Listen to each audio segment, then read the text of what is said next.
Hey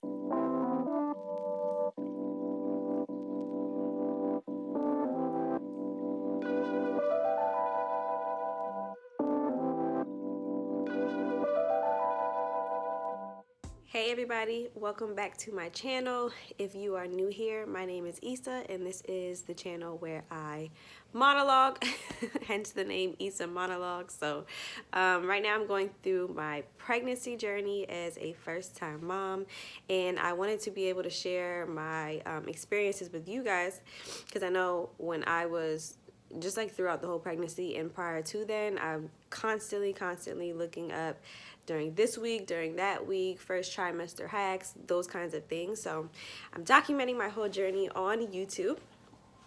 So if it's something that you're interested in following, then feel free to, almost forgot what I was about to say.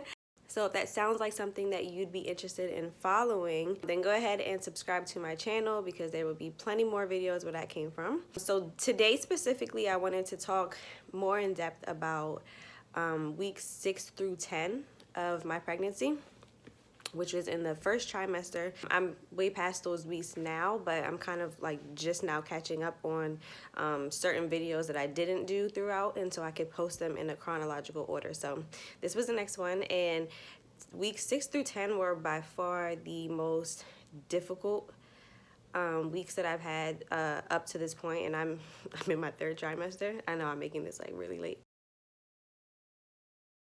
but they were definitely the most challenging weeks for me. And as you can see, I'm still so out of breath, and I've been throughout the entire pregnancy. So let's talk about symptoms. Number one, shortness of breath, exhaustion. Weeks 6 through 10, around week 6 is when I started to feel morning sickness or nausea. For me, it wasn't even in the morning. It was really, I would be good in the morning. I'd be able to like eat oatmeal or eat whatever. And then by midday, like usually around 11 or noon, it's like if it was time to eat lunch, I just couldn't stomach like anything. I'm so out of breath. Couldn't stomach anything. It was really difficult for me to eat. I lost a couple pounds within these couple of weeks. I barely did anything within weeks 6 through 10, and I'm not exaggerating.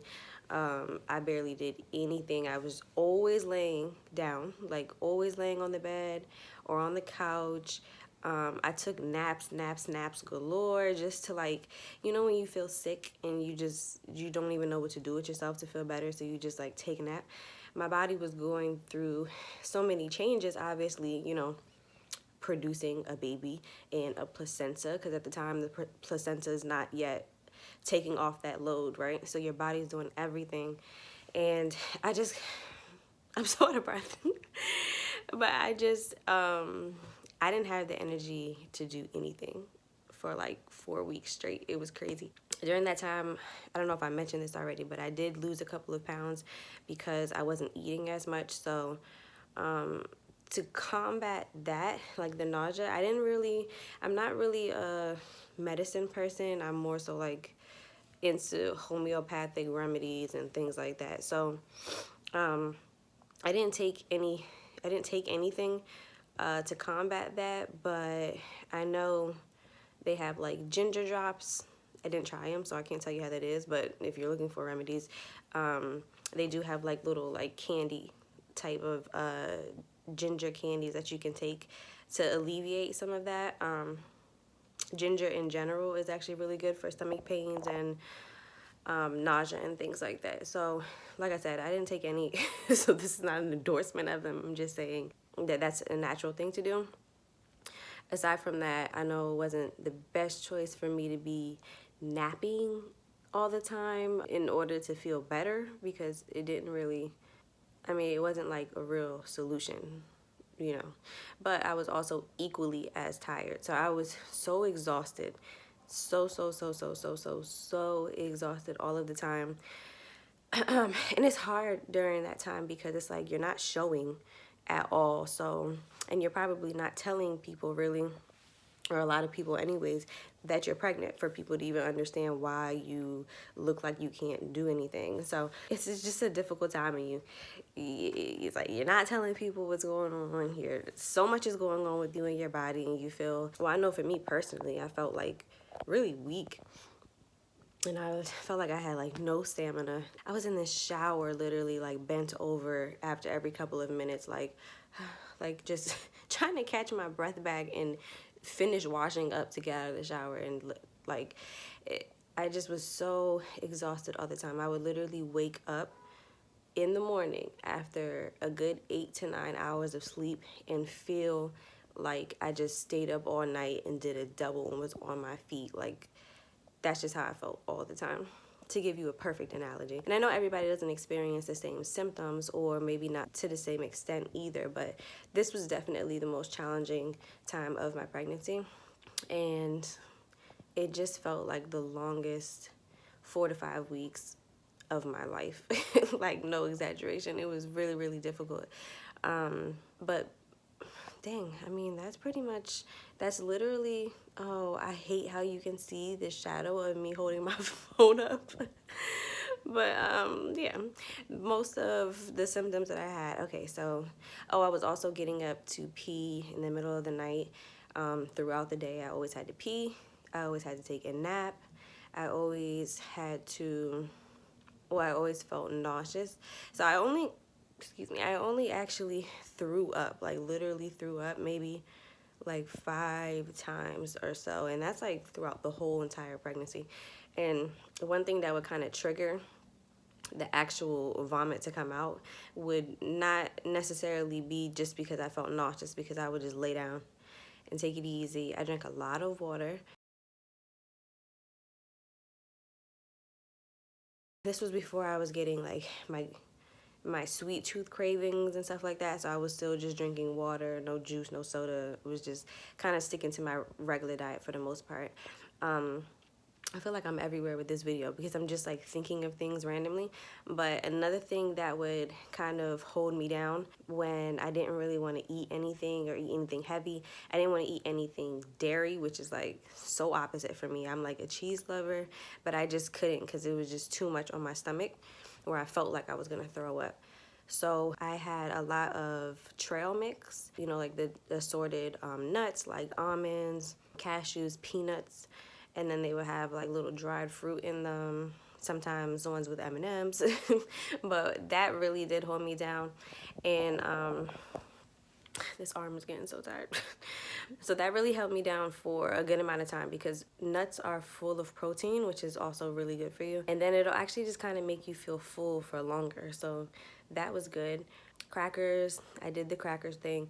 I had ginger ale, like I could count on my hands, maybe 2 or 3 times. And that's not even real. Like, you know, ginger ale doesn't even have ginger in it. So the idea that it like calms your stomach down is all in your head.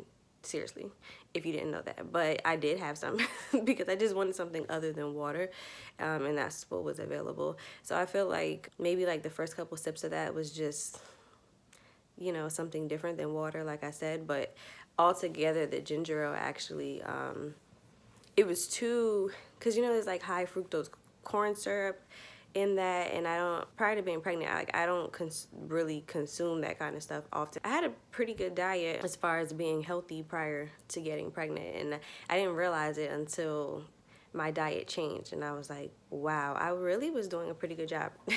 But I guess the, you know, the ingredients in that, and since I haven't had something like that in a long time, it actually upset my stomach even more and gave me like a lightheaded headache feeling. So that didn't really work out too well for me. But definitely crackers, bread, carbs, normal for me anyways, but carbs, just to kind of sit in my stomach and hold me over. But for the most part, sis, I barely ate for like 4 weeks. I can't believe I felt like that. It was crazy. But I mean, 6 to 10 weeks was difficult for me. It's good to stay active. During this time, I was still, other arm.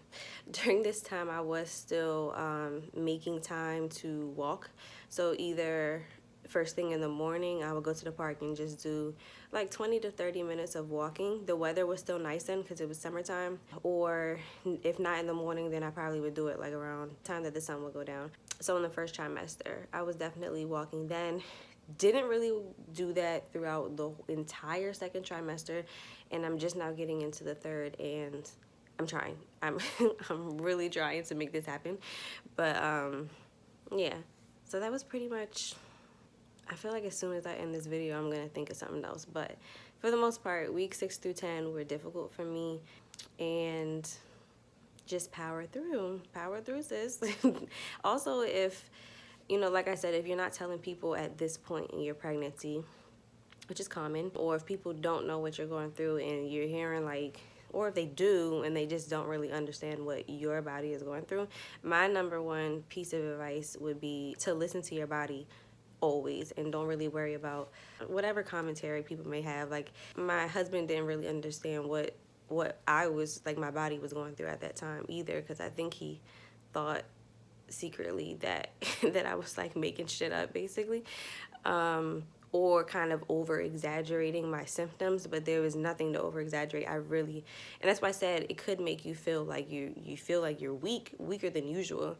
And he didn't get it, and I didn't expect him to get it really, but it was also kind of frustrating because, I mean, I can't even explain to you what those weeks were like for me, especially in comparison to the rest of my pregnancy. But for someone who, or for anyone who's not in your body, they're not going to understand what you're going through. So my number one priority was to take it easy and just get through it, because I didn't want to risk overexerting myself on account of proving anything to anybody, even to myself, when I knew that my body was telling me to sit the hell down and just sit there for the next couple of weeks until you get past this first trimester. So yeah, that's my number one takeaway. Listen to your body always. Don't do the most. You don't gotta be superwoman all the time. Wait until the baby gets here to do that.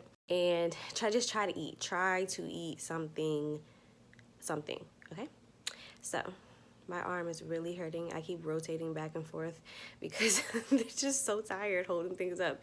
But anywho, thanks for watching this video. I hope it was helpful. I know it was like all over the place, like here and there, but if you get any tips and tricks for anyone who may be watching this right now, please do leave them in the comments, besides the ones that I gave, or even if, I don't even know what I'm saying right now. I'm so tired.